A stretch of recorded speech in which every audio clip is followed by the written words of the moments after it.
All right, so this is going to be an overview of uh, the PowerSchool Unified Classroom. Just kind of winging it so that I can make sure to have something recorded for you guys in case I can't get another better one recorded uh, before school starts. So right now, while I have access to a demo account, I'm going to go ahead and log in here. And then when you log in, you're going to have access to this dashboard. It's not going to have as much stuff on it right away because in order for there to be stuff, you would have to put it there. But what you will want to take a look at is right up at the top, you've got access to all of your courses. You click on that and it'll have a list for every course period or class period you have. Also make note of the fact that you can change which year you're looking at and which semester you're looking at. So for instance, if I was looking at semester one, it shows me my semester one classes, etc.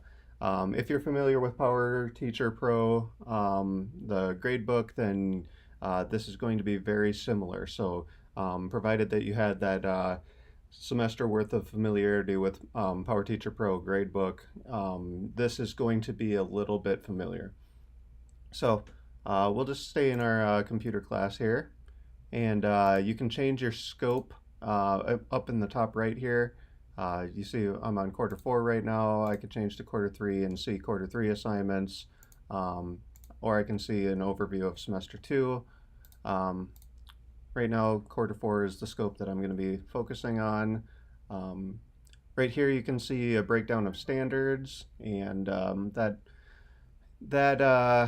pretty much shows you where all of your students are in terms of standards, as long as you're tracking standards. If I click View All, it's going to give me an overview of all of the standards and how many different lessons I have or different assignments I have that track this standard. that track this standard. Voice crack. It's a little bit slow because it's the demo site. I've been assured that ours is going to be slightly faster. So you can see right here that these standards aren't being tracked, but these standards all are being tracked for all 13 assignments. I was hoping that this demo would have it broken down a little bit, or all 13 students across 1 and 8 assignments. Okay. I was hoping that they would break that down a little bit better, but to go back to that dashboard, you just have to click on that PowerSchool Unified Classroom button, and that'll take you right back to the dashboard. And that's going to be true of any page. It's just going to take you right back. Over here you have your upcoming assignments, and down here you have an activity feed that will let you communicate with your students and parents. You just post it, and then you can select which classes you want to post it to by clicking on the gear. In this case, I only have 2 classes, but if I had more, I could do just, for instance, my multiple sessions of computer classes.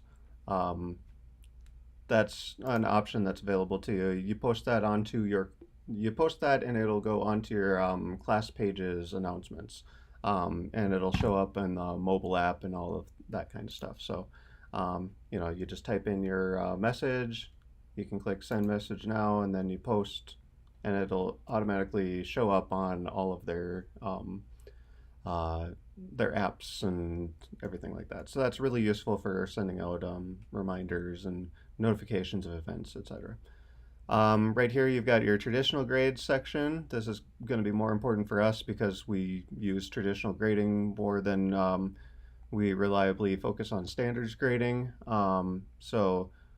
This just sort of gives you a breakdown of how many students are above what is, considered acceptable, and then students who are borderline, and then students who are failing. So I click View All, and it's going to show me a more detailed breakdown, just like when I was taking a look at the standards. I'll click View All again, and it'll show me which students are how each student is doing. The ones down here, they're the ones that I probably don't have to worry so much about, except I do see that a lot of my students have a downward trend, and only these 2 students have an upward trend, and these 2 students have stayed the same. So I'm going to want to focus on, okay, what was my class struggling with? Because this is a significant portion of my class. This is a good indicator that we're entering some difficult material and maybe I need to do a little bit more additional scaffolding or something like that. Um, so yeah, you can see the breakdown by quarter, by semester, and it'll show you the trends for each of them. So overall in semester 2, they were doing better than previously, so maybe I'm actually not having to worry as much as quarter 4 would indicate. Um, but I can also get another overview similar to that through the students page. I can see which students are failing and really need my help, and which students are borderline and could use a little bit of an extra push. So right here we've got these two. I'll go ahead and pick on Holly Butler. These are all fake students. So I can see, yeah, she's got one late assignment here. And I can also see her medical alerts and that she's had some discipline problems. Those are all things that are visible from the students page. So, she needs a little bit of extra guidance. Don't know what this rocket does. Haven't tried it yet. So, yeah, okay. That shows all of the contact information. So that's good to have quickly on hand. But yeah, that's kind of an overview of the dashboard. I'm sure that you'll figure out. It's pretty easy to figure out what it is you're looking to do in here. You can put in your personal reminders, assignments, notifications, etc. But what we're really here for is taking a look at class pages and how we can actually use those. So I'm just going to head right into class pages, and I'll wait for it to load because it's the demo site and it takes a little bit. And this is kind of what a class page can look like. So this is, I believe this would be the demo page that somebody else who took the training that I did earlier, we did earlier this week. Somebody must have been adding their stuff into it. I think this was Angie because she's got a lot of, yeah. So anyway, the more formal, like the more typical way that you're going to see something like this, it's going to start up like this. You've got your welcome page, you've got your syllabus, and then you've got upcoming activities as a bar over here. I'll just go ahead and start a new page from scratch because I don't remember if it actually starts you up with a default page like this. So let's just see what a new fresh page looks like.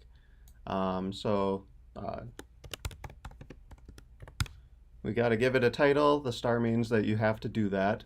You can insert the new page at the bottom of the list of pages, which just means it goes to the bottom of the sidebar here. And then it kind of shows you a little bit of that. You can do allow students to read and post comments on this page. I wouldn't recommend that though.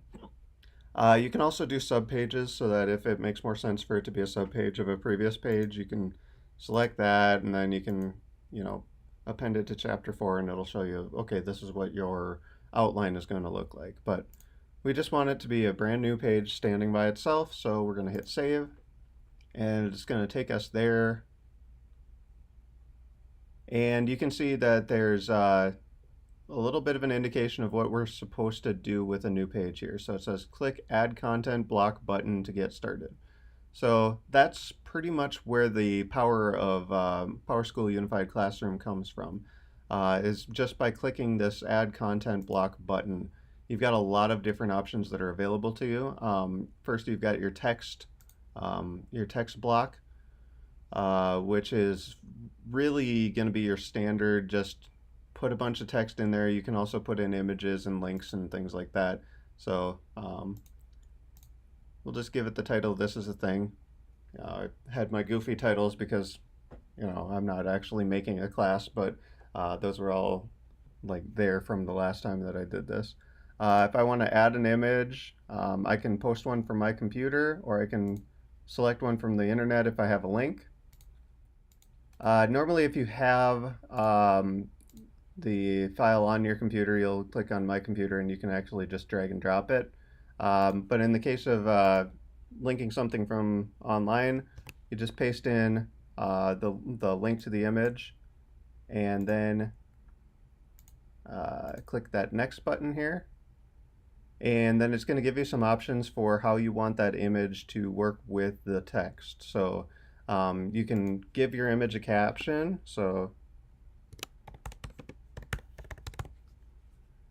And then you can change the alignment of the image. So you can have it so that it's kind of like a capital, an inline image, or you can have it so that your text will wrap around it. So we're going to do just sort of the default there. You can put in your alt text for ADA compliance under the advanced options. So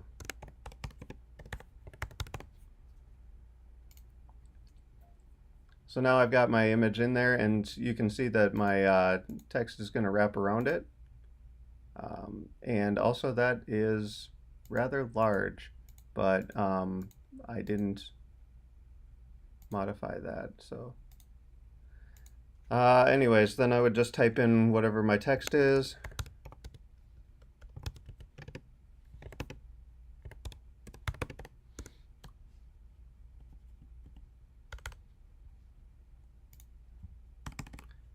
And then I can scroll down a little bit to see block placement. And then I get an option to either put it at the top of column 1, the bottom of column 1, the top of column 2, or the bottom of column 2. If you're using a 3-column layout, which I'll show you how to change in a little bit, it'll give you all 3 columns as options, and you can put it either at the top or the bottom just from right here. So since I don't have anything, it doesn't really matter whether I do the top or the bottom, but it would just depend basically on what your priority is for like how you want that to go. You don't have to worry too much about this because you can actually change it later, and it's really simple. So I'm just going to save that, and you can see I've got my caption here, I've got my whatever my text is, and then if I just sort of hover over it, I've got alt text for ADA compliance. When I want to move this around, I can actually just grab it by the title bar here, and then I can just drag it over onto here. Now that's going to look pretty awful because that image was sized so large. So that's a consideration you might want to take into mind when you're making a page. But you know, it doesn't really matter where I put anything because I can just move it afterwards. So manage page is where I'm going to find the option to change what my page layout is. So I can do it as just one column where there's just the one box, and it just goes all the way down, kind of like in Google Classroom how everything is in all one column. Or I can do 3 columns, wide right, traditional 2, even 2. You know, you can kind of choose what works best for your content. Personally, I prefer the wide right and traditional 2, but it really is kind of a subjective, kind of an opinion sort of thing. Let's try another content block. Let's try adding a file, and yes, I actually have a file on this one. So let's say worksheet.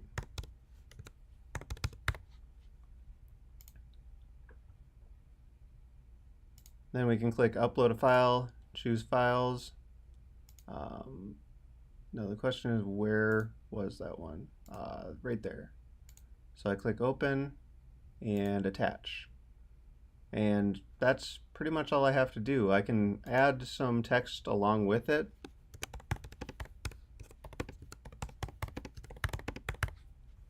You know, just to explain what the file is, which is usually a good idea because you don't just want to be putting files out there and not telling people what they are. But as long as you've got a fairly descriptive title, you could probably get away with that here because the only person who's going to have access to your class should be you, as long as you're doing your part in keeping your password secure and making sure that nobody has access to parts of your page where they shouldn't. Then you know your students should be able to trust that any file that's on here is valid. So anyway, I'll click save, and so now the text comes first, and then it's showing up as an attachment here, so I can click on that and it's going to open up the PDF. So yeah, we can just keep on adding more content blocks. In this case, if you do just a straight up image, you can actually do this as a slideshow. Unfortunately, I don't have any images on this computer, so I'm not going to be able to make this one. But you would basically just give it a title, select what you want it to look like. In this case, it would just be all images just straight up and down in a line. But these two are slideshows, and they're really actually kind of cool. So definitely check those out. It's pretty much just upload the files and you can give them captions and things like that. It's just like how we created the image in the previous content block. Web links, if you do this one, you just add a bunch of links and give them labels. You put your link here, and then you put your label, and then you click additional links and you can do it again.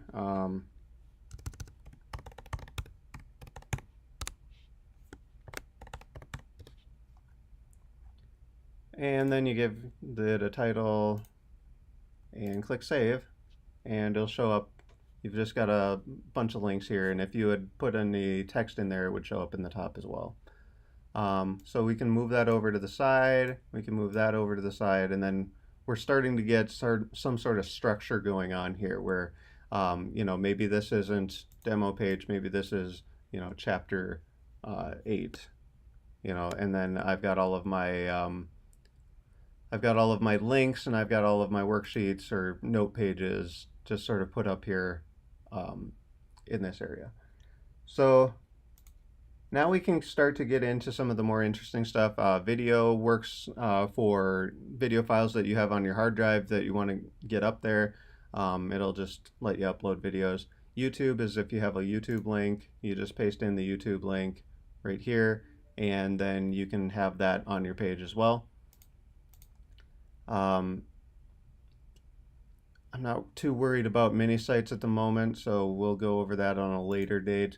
But then the other core element of making one of these pages is going to be your messages and activities, and that's going to allow you to do things like discussions, assignments, assessments, announcements, and polls and wiki projects. Also, this LTI and SCORM part is going to be used for other things that we plug into the system. So I'll go over this later. Right now I'm going to focus though on creating an assignment. So first off, you give your block a title, and you can do this as just assignments. We'll put that at the bottom of the page so that everybody has to look through all the content before seeing the assignment. Then I click New Assignment. So title, this is the assignment's title this time. So Chapter 6 Review.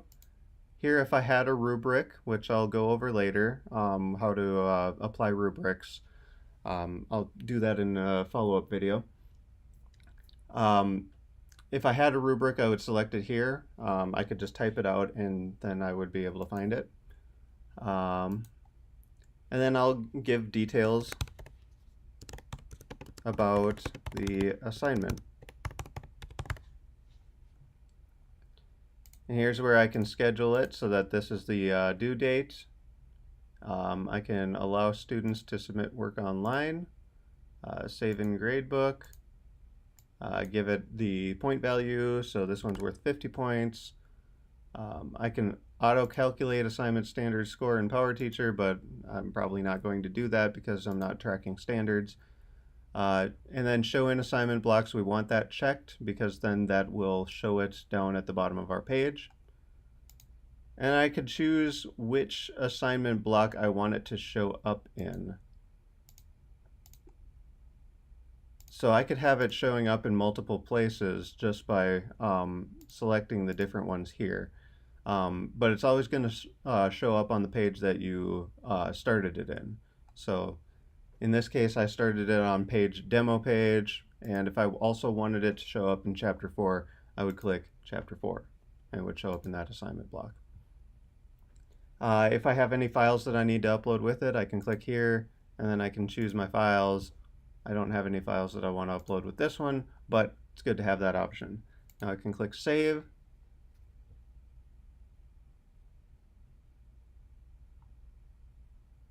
And this is going to be the, it's already got the block title for assignments here, but then if I wanted to put more information about, like say the sequence or any of that sort of things, I would click here and type in more information about the assignments.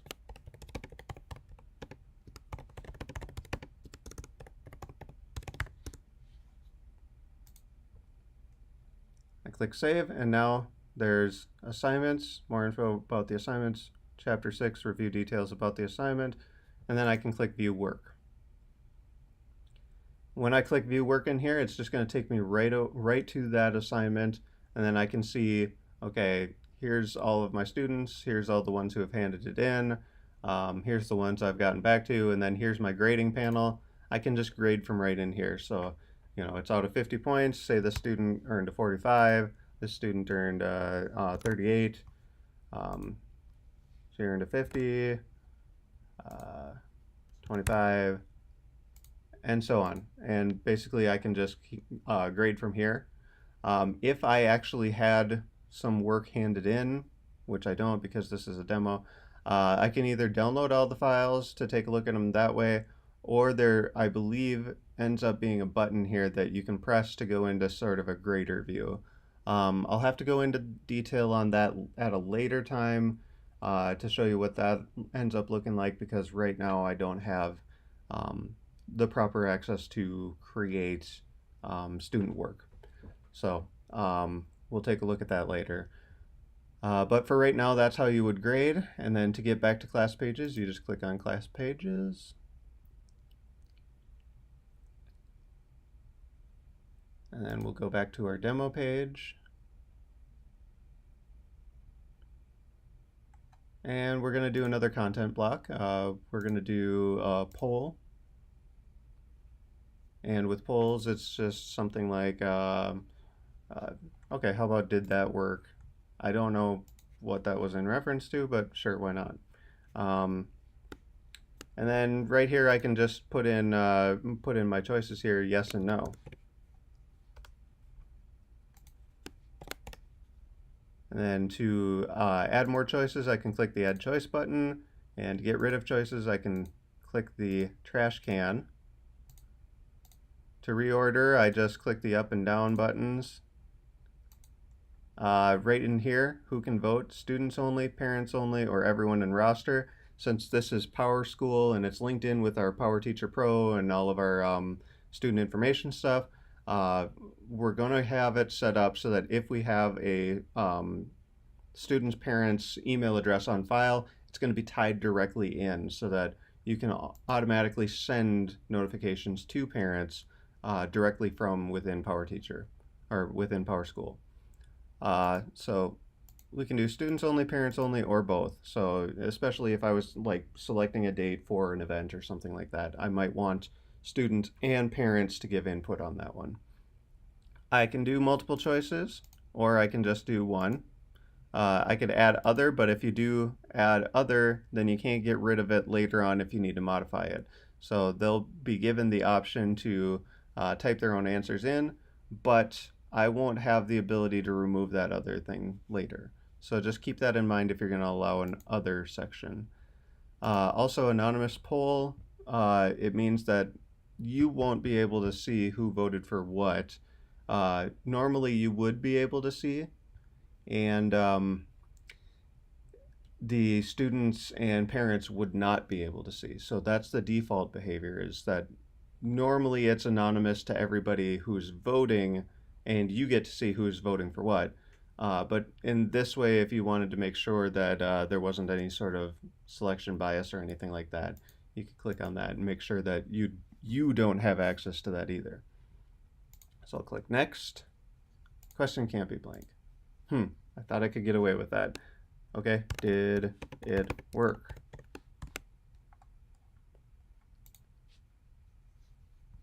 And then you get your options for when the poll results are going to display, and you get your option for how long to keep the poll open. So if I wanted to make sure that that was only until the end of the month, I can click there. Ask user to respond via pop-up. I think that like notifies users once they get into your page that they need to respond to this poll. Haven't tried it before, so I'll just click it. And then we'll put it over on the sidebar at the top and click publish. So yeah, discussions are kind of similar, except they're a little bit more open, as you would expect of discussions. What do you think about the book we just read? Again, you can add a rubric if you've got one, and then you put in a short description of the discussion. Give examples. Because I'm in a rush, Okay, so class discussion is that the entire class, and I believe that there was some controversy when we were talking with the trainer about what the term is between class and section. So in this case, class is just going to be computer one. But if I had multiple sections of computer one, I think that section might just be like this class period. That's going to be something that you'll have to take a look at on your own, because obviously I'm limited in what I can show off here, and so I can't exactly say what's going on with this. But in the future, I will have a better understanding. So hopefully by the time this video becomes useful to somebody, I'll know the answer to that. So anyway, class discussion, in this case it's straightforward. It's just going to be computer one. Group discussion allows you to create customizable groups of students. What's really neat about group discussions is that once you've created groups, you can continue to use those same groups through multiple discussions or multiple projects. So the group features actually work really well in PowerSchool Unified Classroom. And then there's one-to-one discussion, which is like journaling and private blogs between you and the student. So those are all options that are available to you. I'm going to do group discussion because I want to show that part off. So in this case, I've got, I can do 2 groups here. I could actually create a 3rd group, and then I can click auto distribute students, and it's just going to give me automatic groups. I can change the group names. I can change which group students are in case I know that, say Jessica Kennedy doesn't work well with Elizabeth Patterson. I can move her to group 3.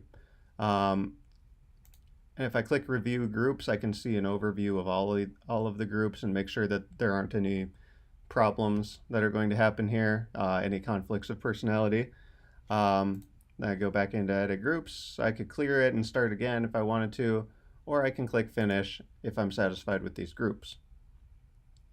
Here's the length of time that the discussion is open for. You can have students able to view the other group's discussions. By default, they can't see what the other groups are talking about.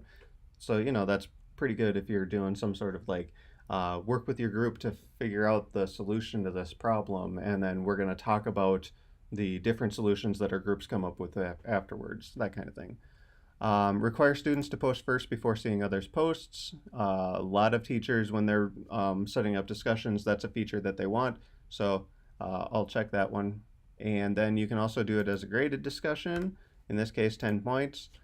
And when you do that, it doesn't just automatically give a student 10 points for discussing. You actually have the ability to go in and take a look at what the students are saying.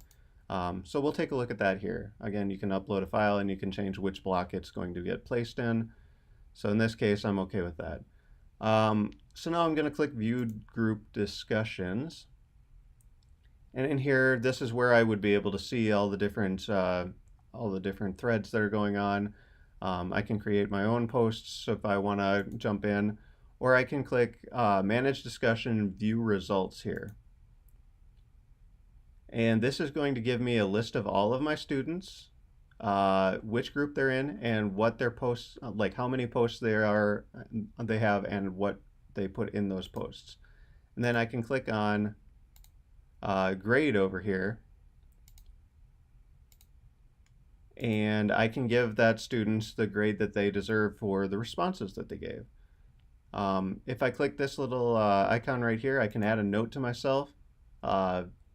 This is kind of just standard across the whole grade book, or not grade book, but uh, well, yeah, the grading feature in PowerSchool Learning. You can add little notes to yourself about why you gave them a particular grade, or like if you're waiting on giving them a grade because you know that they have like another part that they're going to deliver or something like that. So I can click on that, give him a grade. He got a 9 out of 10. Uh, he got 8 out of 10. But if I go to grade books, this is where it's going to show me all of the grades that I put into PowerSchool Learning. This grade book works pretty much the same way as um, the other learning management systems grade books do. You put in your grades here, and then it transfers it over into PowerTeacher Pro. Um, I don't know. I wasn't able to get a firm answer on whether the sync works both ways. So just keep that in mind when you're entering your grades in here.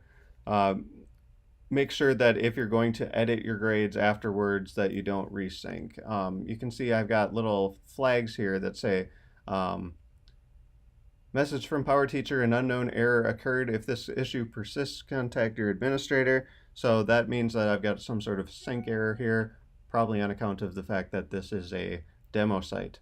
But all I have to do to try that again is just click this little button, and that'll change from that to that little hourglass, which means things are being transferred to PowerSchool at the moment.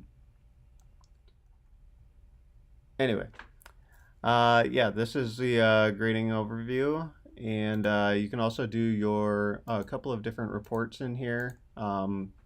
If there are reports that you need, I believe that we can add additional reports, but some of the default in here are just running all of your grades, or running all the grades for one term, or just for a particular grading period.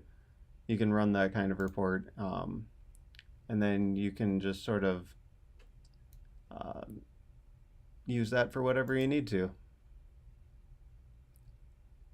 Uh, I'm assuming that you'd probably want to bring this up during conferences, that kind of thing. Um, Grading period and term comments, detail comments, sure. Let's just run the whole report.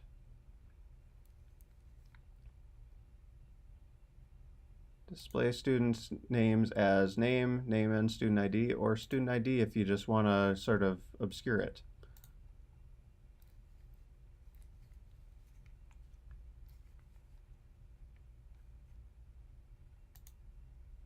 And now that I've run that report, I can take a look at it, and I can see, okay, let's take a look at the report for Cody Anderson.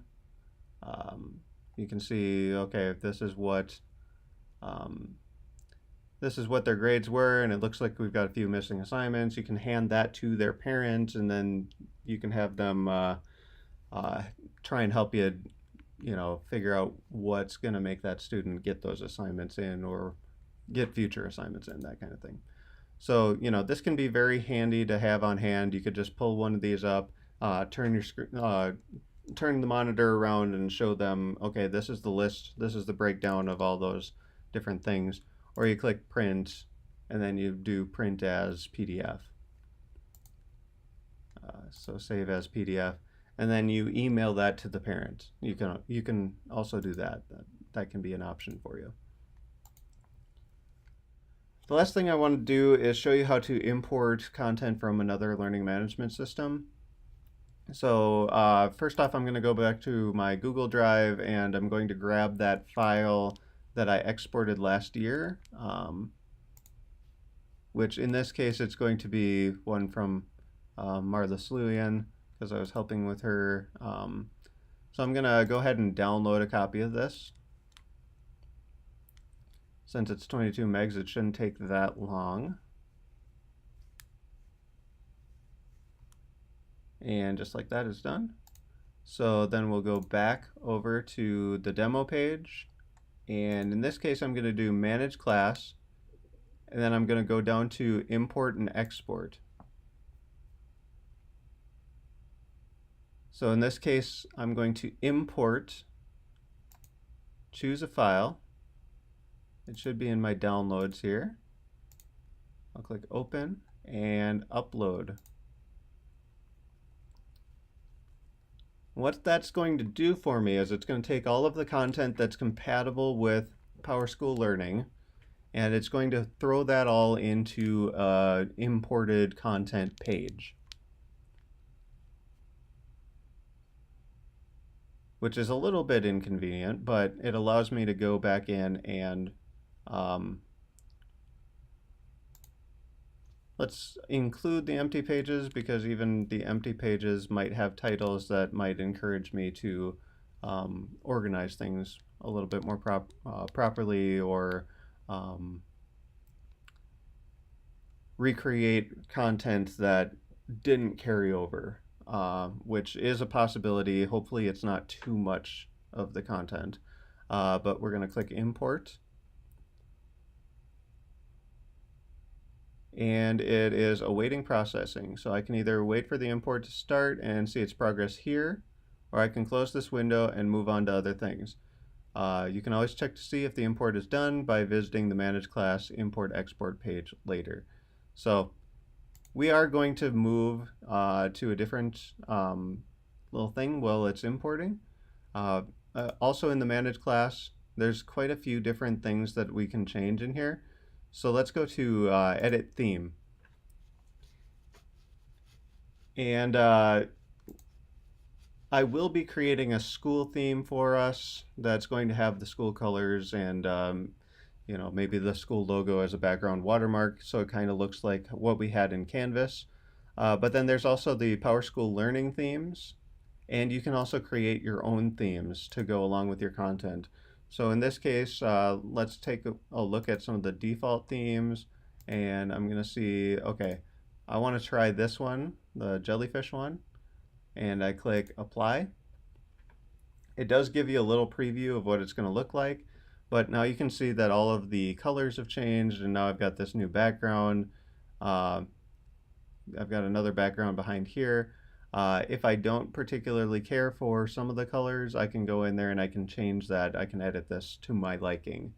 I could add my own custom images, that kind of thing. It's pretty cool. So definitely check that out if you're looking to give your classes a fresh appearance and make your class look unique. You can see right in there, it's giving me a notification still that it's still importing content. At any time I can click on view details and I can see, okay, it's 62 out of 640. This is going to take a while. So like in the other learning management systems, when you're using PowerSchool Learning, you do have to make sure that when you're done with a page, that you publish it. You can see which pages are published and which pages are unpublished by taking a look at these icons over on the side. You see as I'm mousing over, all these ones with the slash through them that are grayed out are unpublished. At the top right of each page, I have this little button that can say publish. So if I want that visible, I can publish it now, I can publish it later. I'm going to publish this one now. So this will be visible to students and to their parents. Their parents will be able to see the content of your course, but they won't be able to see things like grades or I don't think they can see what's going on in discussions, that kind of thing. So again, it's something that we'll need to test out to make sure, but that was the impression that I got.